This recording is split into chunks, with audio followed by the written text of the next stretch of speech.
If you want to reach English fluency, you've got to break these 10 language learner habits. Let's talk about it.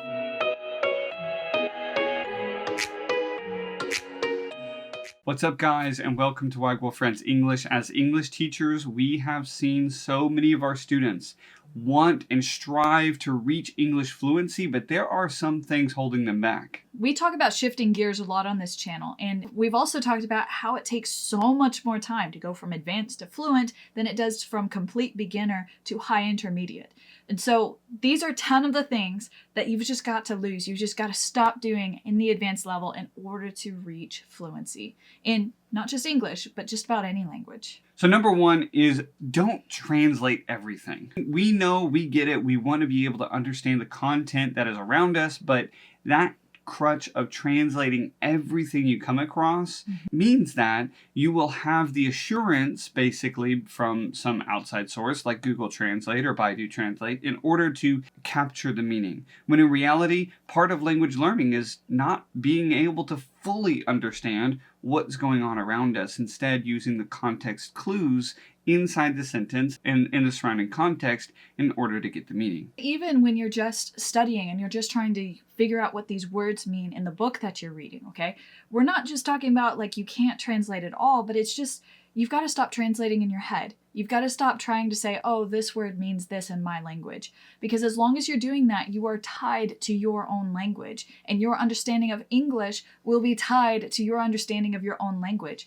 Languages do not directly translate to one another. There are some concepts, sure, that translate to one another pretty well.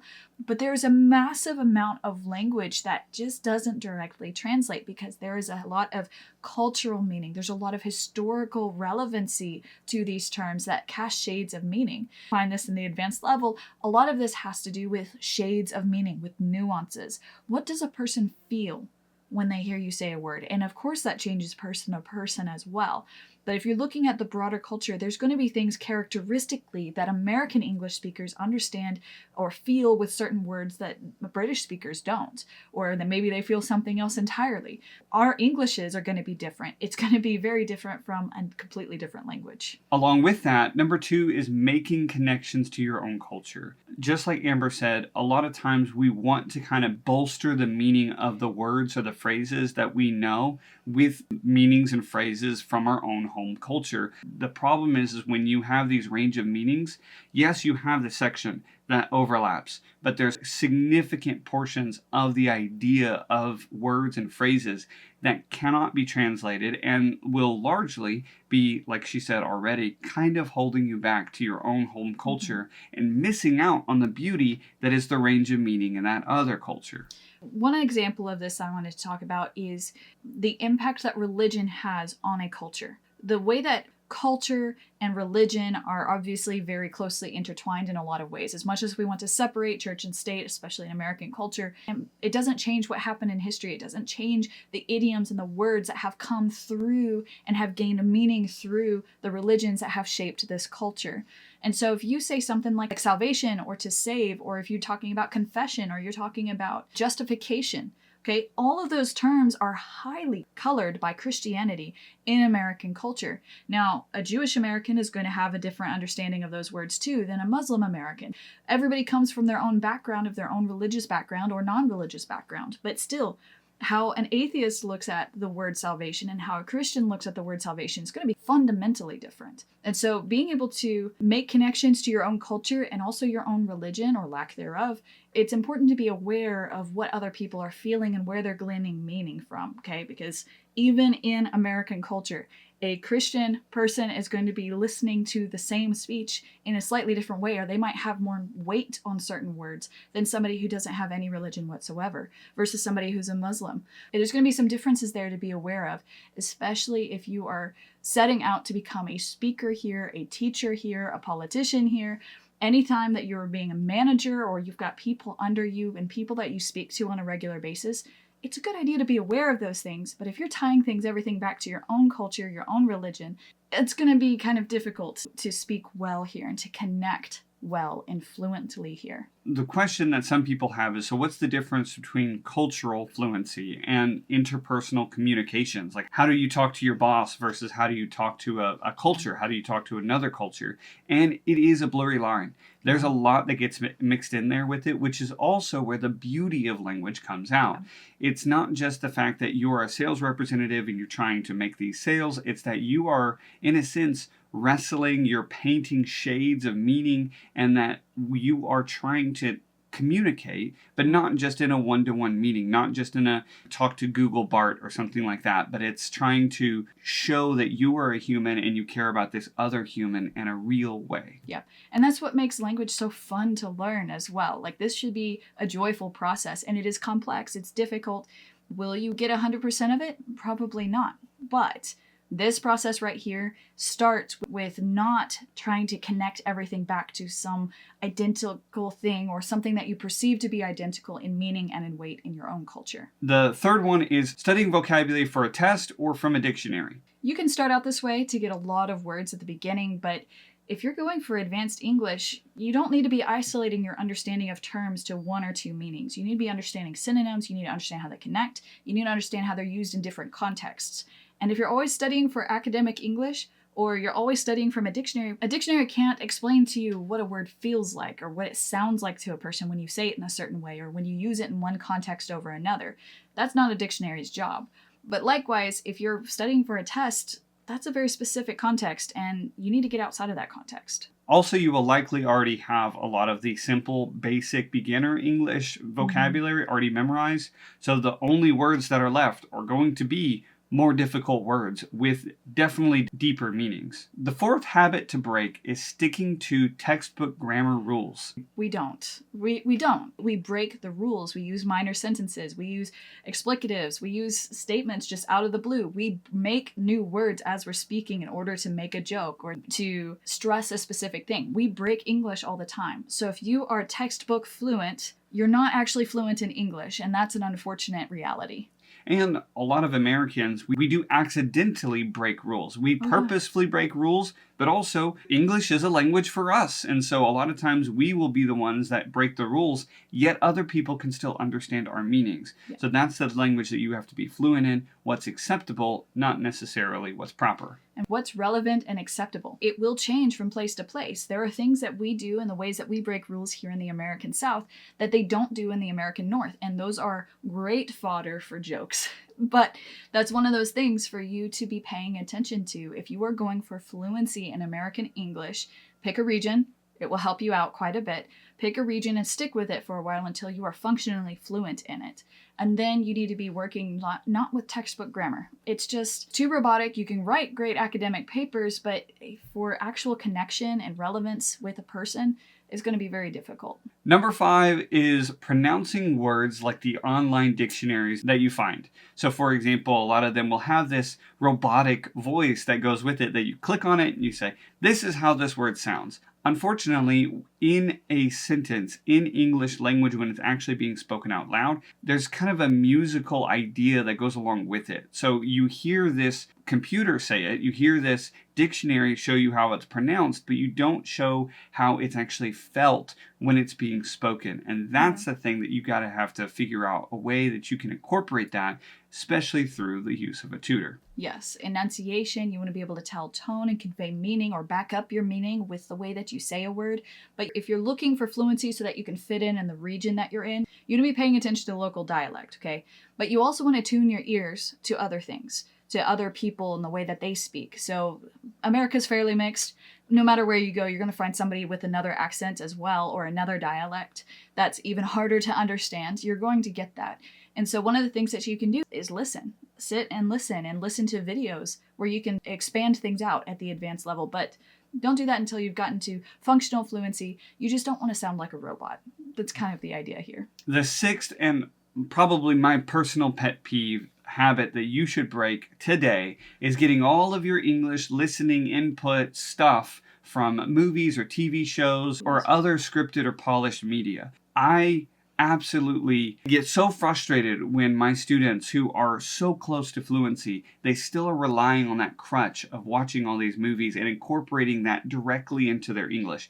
Actually, we encourage you to watch movies in English. We encourage you to watch polished media in English, to consume that. However, there needs to be a definite, distinct line between what is actually should be spoken and what should be left on the TV screen. There's difficulty here too. There's a lot of misunderstanding. Everything on TV or in movies is going to be exaggerated because it's entertaining. I don't know how many times we've traveled and people are like, oh yeah, this is how Americans act. I saw it on TV once, and I'm like, no, that's not how we act. That's actually quite rude that you would think that, or kind of rude that you would think that so many of us do that. But at the same time, you can find examples of people doing outrageous things too. The main thing here is I want to focus on the language part. It's polished. It's said in a certain way so that it can be understood well. And yes, you can find a range of dialects, but many of those people, those actors and actresses, they don't actually speak like that either.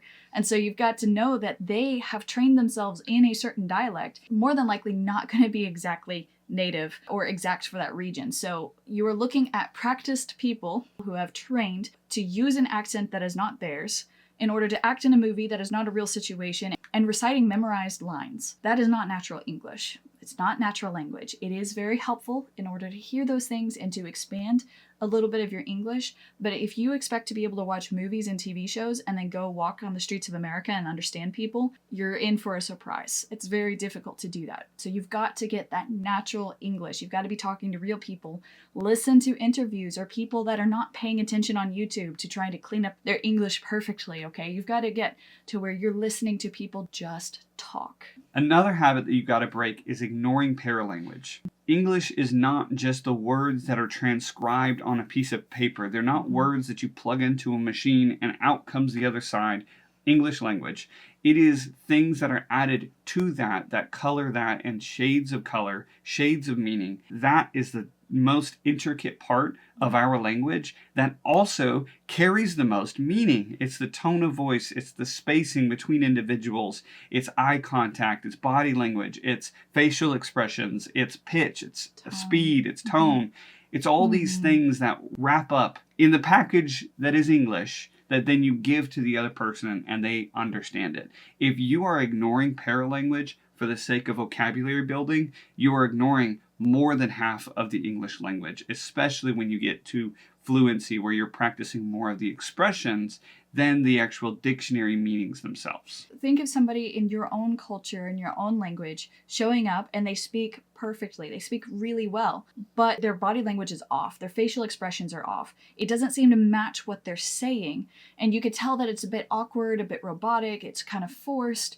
It's a little off-putting, right? It kind of makes you wonder whether you should trust that person or whether, oh, they're just a foreigner. They don't actually know. It's impressive that they can speak like that, but they don't really know how to act here. It kind of takes some power away from the words. It takes some expression away from those words. You don't know whether you could trust them or if they just don't know. This is one of those things that we need to improve in order to reach fluency. You need to be able to act the part as well. Number 8 is using robotic tones. Many people don't know this, but I was actually a drama teacher at one time, and that was one of the biggest challenges that I would try to get my students to do, is to try to use more expressive language. And it is difficult. It is absolutely a difficult skill to not only focus on what you're saying, but also focus on how you're saying it. And a lot of times, just as a secret here, we are far less expressive than we think we actually are. If you ramped it all the way up 100%, you probably still aren't necessarily as expressive as the other people are reading. Right, but it's got to be appropriate. You've got to know when it's appropriate to do what and how much. And some personalities just are not as expressive, and that is okay. But you want to be able to have enough tone and movement in your voice, in your pitch, in the way that you say things to convey meaning, to back things up, okay? Because you could say, let's eat grandma in lots of different ways. And it can mean everything from like, let's eat grandma to let's eat grandma, right? Or let's eat grandma. Like, okay, the way that you use your tone really matters. So, for example, I love you versus I love you versus I love you versus I love you versus love you. I love you! The way that you say things really backs up and gives meaning and power to your words. Number 9 is focusing exclusively on the language, not on the culture. I just want to be able to study in isolation. I want to be able to go into my study and absorb all this information, but I don't want any of it to just kind of touch my cultural side. I just want to learn the information. I want it to be up here. I don't want it to be anywhere else. This is language as math. It would be so much easier to learn a language if all we had to pay attention to for meaning and expression is the language, the grammar, the vocabulary. That'd be so much easier than tying in this cultural and what does this mean versus this, and when should I use this synonym or this synonym culturally in a context that's appropriate. It's very difficult. But necessary. The last habit that you should break in order to reach English fluency is having English study time instead of making it a language learning lifestyle. So a lot of times people can measure how successful they've been with their language learning by showing people, this is how much time I've spent learning English. I've been studying English for 12 years, for 20 years, for 30 years. The problem with it is if you've been studying it like that, but it's not part of your lifestyle, then there's going to be a clear separation. And honestly, it's going to be less impactful. It's going to slow you way down than a person that's been in the States, submersed in the language for, let's say, 6 months. And actually getting involved. Like, even when you're here, it's possible to not really learn or to not become culturally fluent. You've got to actually get out there, put yourself out there in those awkward situations, make mistakes, meet people. You've got to do that. Now, can you reach functional fluency without that? Yes. Are you going to have trouble if you are functionally fluent and you come to the United States? Yes. That is going to be quite the shift. So you need to make English part of your lifestyle. You need to get to that point where just English is just a part of what you do. Once you are able to do that, you're going to find that it's so much easier to English. English can be exhausting. Working in another language is exhausting, okay? I get it. But one of those things that you've got to do is just to make it part of your life. Because if you do that, you'll find that you're not always studying, but you are using English. I think of a lot of times of like exchange students that come here to the States. A lot of them that perform the best in their language learning are those that get immediately connected with native English speakers, actually develop relationships, actually be with them, actually have this great time in America and in the States, speaking English, surrounded by English. On the other hand, are people that kind of isolate themselves because it's hard to live abroad, it's lonely to live abroad. And those kinds of people can spend a decade or more in an English-speaking environment, but still not have that natural fluency that happens when you are just making it a part of who you are. All right, guys, thank you so much for watching these. I hope that you were able to break some of these habits. Let us know in the comments below if you are working on that, if that's something that you have already gotten rid of some of these, or if you are working on it, or maybe you're struggling with how. We can share with one another different ways that we have been able to change our habits so that we can grow in our target languages. Thank you guys so much for watching. We'll catch you on the next one.